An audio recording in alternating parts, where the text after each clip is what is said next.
The new management of the Nigerian National Petroleum Corporation has resorted to the deployment of drones to monitor movement of oil-bearing vessels in a move to eradicate oil theft in the country. The NNPC Group Managing Director, Dr. Pt.2, says that he is determined to eradicate oil theft within 8 months of being in office.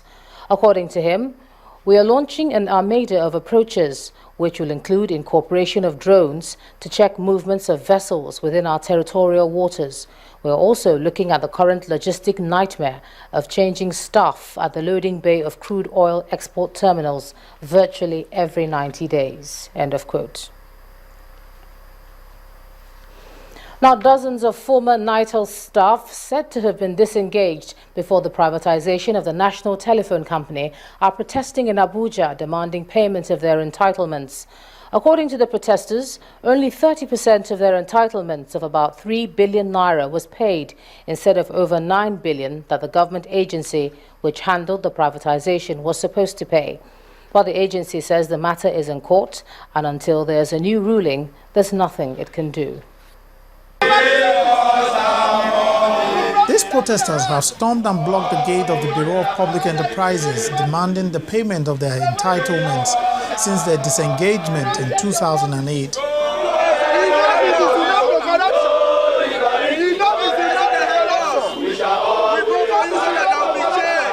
According to the protesters, the government agency has refused to pay them despite a court ruling in their favor 7 years ago.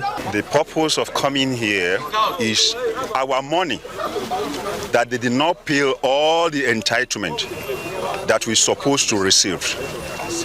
This judgment has been given in 2008, which I hold as an evidence. But they pay part of it, 30%. The remaining, they said they did not owe us any money. In 2011, the judgment was implemented halfway. We were paid less than 30% of our entitlement. When they are liquidating NITEL, we submitted all the documents they want from us, all the requirements we submitted, and the liquidators assured us that we are going to be paid.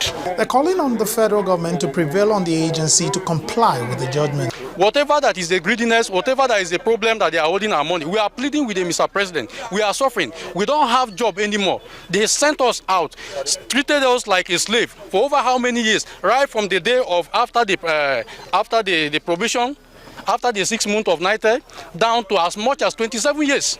But the agency insists that the said judgment was appealed. Therefore, it cannot do anything relating to payments until a new judgment is delivered. Actually, there was a judgment in their favor. It came to the Committee of Inspection, and the Committee of Inspection looked at the judgment and they declined the offer. They now direct the liquidator to appeal the case. As of now, the case is on appeal at the appeal court. So I think we should await the decision of the appeal court before we take any other.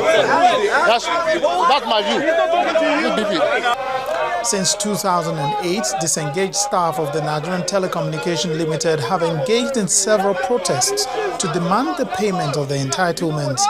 With a ruling in their favor in 2008 and now an appeal dragging 7 years after, it will be difficult to say how long these agitations will continue before it is resolved. The former Minister of State for Finance, Remi Babalola, has tasked chartered accountants across Nigeria to henceforth expose corruption in every sector of the economy and save Nigeria from the bad state into which past leaders have plunged it. Mr. Babalola said over 40,000 professional accountants spread across the country are enough to fix the situation where states owe salaries. The former minister, who lost his position in 2010 after announcing that the NNPC was insolvent, said all the funds looted from Nigeria's treasury must be recovered as soon as possible. The Vice President said a few days not long ago that the number of people that are living below poverty level was 110 million people. Relatively, I feel good when people that are in top positions actually get their mindset in that kind of area, because they will need to address it. The truth is that the people that are living below poverty level in this country is above 120 million people. It is calculated based on those people that are living below, that are earning per day, anything that is below $1.25, and whatever that can buy in any country. It's a very scientific calculation. If you have a population of over 178 million people, and about 120 million people are living below poverty, that's about twice the total population of the United Kingdom. So you can see the enormity of the problem that we have as a country. Why it bothers me is that we are talking about resource mismanagement. We are talking about corruption. We are talking about inefficiencies. We are talking about ineffectiveness. The only profession that can address all this are the professional accountants. And people are making insinuations that you are actually part and parcel of the decadence that we have in the society. Well, still on the economy, for most developing economies, opening up the nation's economic space for investors is a vital and strategic factor for growth. And that explains why 21st century economies focus on budgets that reward hard work, generate rising income, and allow everyone share in the prosperity of a growing economy. Job creation and accelerated investment, education, training and infrastructure are other areas for consideration as the present government begin considering the 2016 budget. Expectations are high that the cornerstone for next year's fiscal policy should be on improving healthcare, boosting power supply, and blocking the loopholes for corruption. So, what exactly should the President and the National Assembly be doing to give Nigerians a budget that will not only grow the economy, but open the space for investors to thrive? To throw more light on this, I'm now being joined on the News at 10 by an economic analyst, Mr. Joe Femi Dagunro. Thank you so much for joining us tonight on the News at 10. Thank you. What kind of budget should the new administration be looking at? What should it hold or contain? First of all, let us look at the major issues to be considered. You have the fiscal policy and you have the monetary policy. Now, with the fiscal policy, you have to decide whether you want to have a deflationary policy or you have that policy that is expansionary. The deflationary policy means that you don't want to continue to have a budget deficit. So therefore, you don't spend more, you spend less, and then you increase your taxes. So now, then the other one is expansionary.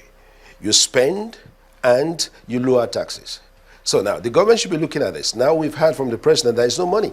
So what you have to do is to increase taxes, or the way he's doing it now that we think he would do, is to bring in stolen money into the purse of the government, and before you can spend. So I will be expecting that the government will not be spending so much in the next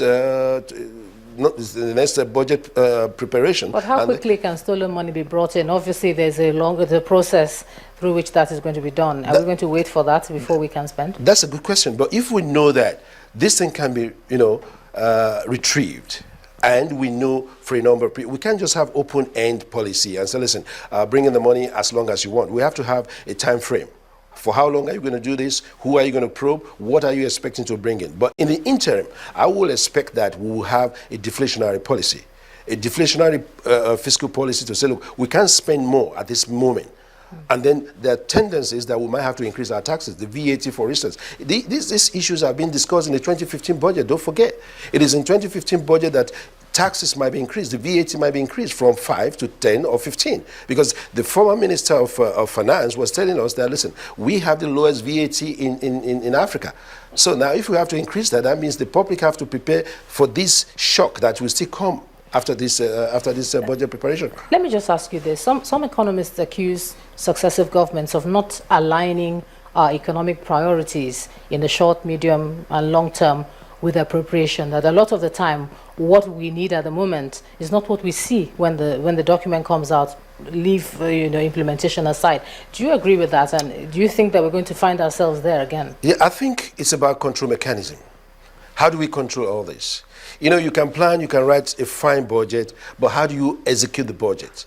How do you control the execution of the budget? And that's why you need to have a vibrant assembly, a vibrant Senate, a vibrant House of Rep. Those guys who are going to deal diligently and to make sure that this thing have been well. Listen, 2014 budget, what do we achieve with it? 60%. We couldn't even do more than that. How are we sure that 60% was achieved? So now we continue to plan budget that we cannot even implement. That's what it means. So this time around, we hope that by the time we have a minister, by the time we have the people in place who will do this, and we'll have a lively and a very vibrant house that will sit down, not going on recess regularly, to sit down and monitor things and say, look, this time around it must work. So we need to constantly inform the public of where we are and what we are doing. I think that is very vibrant as well. When we're looking at it in terms of where the states are coming from, many of them are indebted to their workers, etc. How is that going to translate into what happens? Because it's not just the general appropriation that we're looking at. They have issues already outstanding. Yes, sad enough that we're not looking at how do they get there.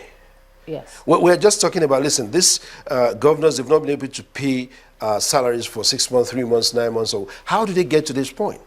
I mean, that means we have to first of all find out how did they get to that point. We are rescuing them good enough because, I mean, you don't want these people to starve. You can imagine if civil servants in about 6 or 13 states should go on strike, that would be a problem. So President Buhari is doing something to say, look, let's first of all resolve this issue. But we have to begin to find out how do these folks, how did these governors, how do they get to where they found themselves in a mess? So now, when we know that, what disciplinary measure, if there is any, how do we, probe them or whatever, and then begin to find out? Because it must not be a continuous thing, a continuous issue in this country that, okay, if you owe 6 months salary or 7 months salary, then you can go to the federal government and say, sorry, I'm owing, and bail me out. That is not the issue. But you look at the federal government itself is owing.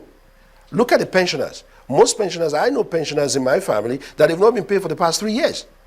So there's an issue there. And every year you have budget for this. So where do you have this money? Who is holding this money? And I think this is the priority the president has to face. He's facing this priority, and it's a challenge for him. What about those who say that the budget really is like a business plan, right, and that we are not planning well, and that is why we're where we are? What would you advise them to do now that we're sitting down to look at it all over again? What is the number one thing we need to do? Our monetary policy. I mean, I believe the central bank is doing something to give us a good monetary policy, because our monetary policy should be able to influence the supply and demand of money through the interest rate and all other tools the CBN has. And that is why we are seeing regular, influence on the money markets, on monetary policies these days. So if for now we can still have a good monetary policy, we'll begin to see that the economy will come back, gradually. But don't let us expect this rapid growth in our economy for now. Mr. Joe Femi Dagmoro, economic analyst, thank you so much for sharing your views with us